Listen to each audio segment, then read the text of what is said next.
청취자 여러분 안녕하십니까. 본대담의 진행자 차도윤 교수입니다. 오늘은 우리가 흔히 영화나 드라마를 통해 접해왔던 중국 무술에 대한 흥미로운 이야기를 나눠볼까 합니다. 특별히 오늘 스튜디오에는 중국 문화에 관심이 많은 대학생 수진 씨를 모셨습니다. 안녕하세요, 수진 씨. 네, 안녕하세요, 교수님. 청취자 여러분 반갑습니다. 수진입니다. 저 중국 무술하면 괜히 막 심장이 두근거리고 이소룡 견자단 배우님도 생각나고 그러네요. 그렇죠. 많은 분들이 중국 무술하면 화려한 액션과 불가능해 보이는 초식을 떠올리시죠. 자, 그럼 수진 씨에게 첫 번째 퀴즈를 드려볼까요? 중국 무술 하면 가장 먼저 떠오르는 이미지는 무엇인가요? 혹시 싸움이나 격투인가요? 네, 아무래도 그렇죠. 막 1대1로 붙어서 엄청난 기술로 상대를 제압하는 그런 거요. 영화 연문처럼요. 역시 많은 분들이 그렇게 생각하세요. 자, 그런데 말입니다. 만약 제가 오늘날 우리가 아는 중국 무술의 주된 목적은 싸움이 아니다 라고 말씀드린다면 어떨 것 같으세요? 네? 싸움이 아니라고요? 에이, 교수님, 그건 좀 무술인데 싸움이 목적이 아니라니 그럼 뭐죠? 체조인가요? 물론 체조는 아니지만 수진 씨의 반응이 제가 예상했던 바입니다. 자, 여기서부터 우리의 흥미로운 여정이 시작됩니다. 흔히 우리가 중국 무술이라고 통칭하는 것에는 사실 큰 시대적 구분이 있다는 사실 알고 계셨나요? 바로 고대 무술과 근대 무술입니다. 고대 무술이랑 근대 무술이요? 그냥 다 옛날부터 쭉 이어져 온 거 아니었어요? 소림사 몇백 년 역사 막 이런 것처럼요? 물론 그런 긴 역사를 가진 유파들도 있지만 우리가 오늘날 중국 무술이라고 인식하는 것의 상당 부분, 특히 그 성격과 목적은 20세기 초반, 그러니까 1910년대 이후에 새롭게 정립되었다고 보는 시각이 지배적입니다. 네? 20세기 초요? 생각보다 훨씬 최근인데요? 그럼 그 이전에는 중국에 무술이 없었다는 말씀이세요? 그건 아닙니다. 물론 이전에도 다양한 형태의 전투 기술들은 존재했어요. 하지만 중요한 차이점은 그 기술들은 오늘날 우리가 생각하는 것처럼 중국 문화나 민족 사상 같은 이데올로기를 담고 있지 않은 국적 없는 중립적인 기술들에 가까웠다는 겁니다. 예를 들어 활쏘기나 수영처럼요. 어떤 나라든 전쟁을 하고 사냥을 하려면 필요한 기술들이었죠.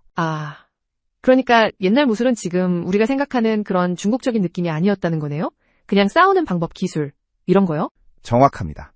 그런데 이런 전투 기술들이 근대에 들어서면서 큰 위기를 맞게 됩니다.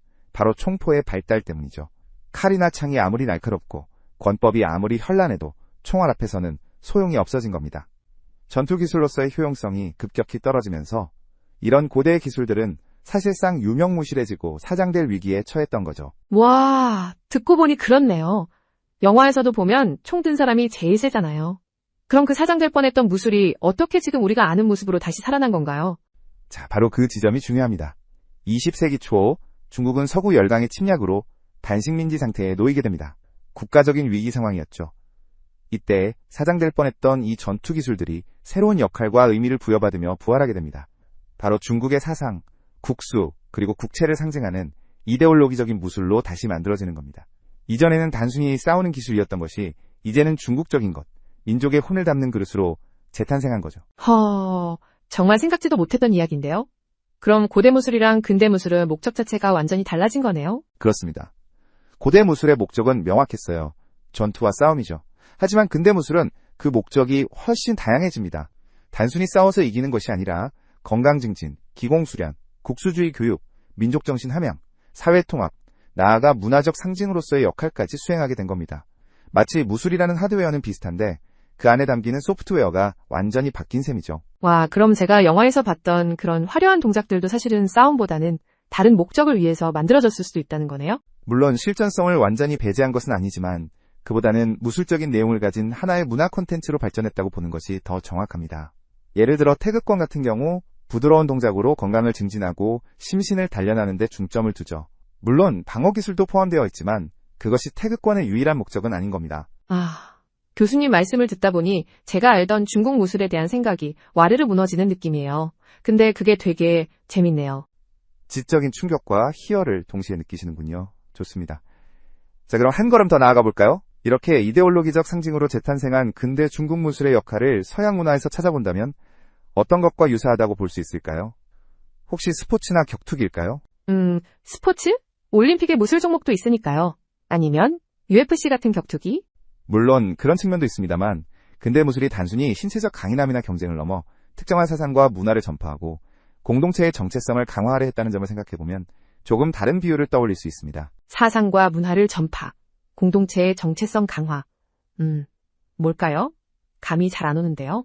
자, 힌트를 드리자면 서양 역사에서 강력한 신념 체계를 바탕으로 사람들을 모으고 그들의 삶의 방식과 가치관에 깊은 영향을 미치며 나아가 전 세계로 그 영향력을 확장하려 했던 조직이나 운동을 생각해 보시면 됩니다. 혹시 기독교나 교회 같은 건가요? 빙고. 수진 씨 정말 예리하시네요. 물론 직접적인 비교는 무리가 있겠지만 근대 중국 무술이 국가와 민족이라는 이념을 중심으로 사람들을 결집시키고 중국적인 것이라는 가치와 문화를 전파하며 나아가 민족적 자긍심을 고취하고 사회를 통합하려 했다는 점에서는 기독교가 신앙을 중심으로 공동체를 형성하고 그 교리를 전파하려 했던 역할과 유사한 측면이 있다고 볼 수 있습니다. 둘 다 단순한 기술이나 행위를 넘어선 강력한 이데올로기적 힘을 가지고 있었던 거죠. 와, 중국 무술을 교회에 비유하다니 정말 상상도 못했어요. 교수님, 오늘 정말 제 고정관념이 제대로 깨지는 날인데요? 그런 지적 자극을 드리는 것이 제 역할이죠. 중요한 것은 우리가 알고 있던 중국 무술의 모습이 전부가 아니라는 겁니다. 그 이면에는 복잡한 역사적 배경과 다양한 사회적 요구가 얽혀 있었던 거죠.